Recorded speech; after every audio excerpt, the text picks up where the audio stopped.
कश्मीर से मिलाने वाली तारीखी मुगल रोड को ट्रैफिक के लिए मुस्तकिल तौर पर बंद कर दिया गया है। रोड बंद होने की वजह से मुगल रोड पर किसी भी किस्म की गाड़ी को चलने की इजाज़त नहीं होगी। कल की बर्फबारी और महकमा मौसमियात की पेशेंगोई के मुताबिक अगले 3-4 दिनों तक दोबारा बर्फबारी का इम्कान है और इस हवाले से district development officer Poonch Yasin Mohammad Chaudhary का कहना है कि अब अगले 3 महीने के बाद ही मुगल रोड पर ट्रैफिक को बहाल किया जाएगा।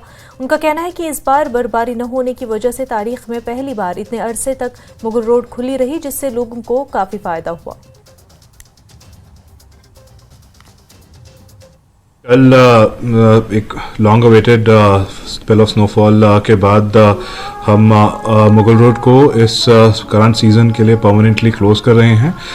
टोटल मुगल रोड की जो पुंछ डिस्ट्रिक्ट में लेंथ है वो 41 किलोमीटर है, जिसमें से हम 28 किलोमीटर पॉइंट जो पोशाना विलेज है, जहाँ पे हमारी एक आर्मी चेक पोस्ट भी है और जहाँ पे पीरेनियल हैबिटेशन रहती है, वहाँ तक स्नो क्लियरेंस अंडरटेक करेंगे। But beyond Poshana to Pir Ki Gali we are closing the link to Kashmir valley.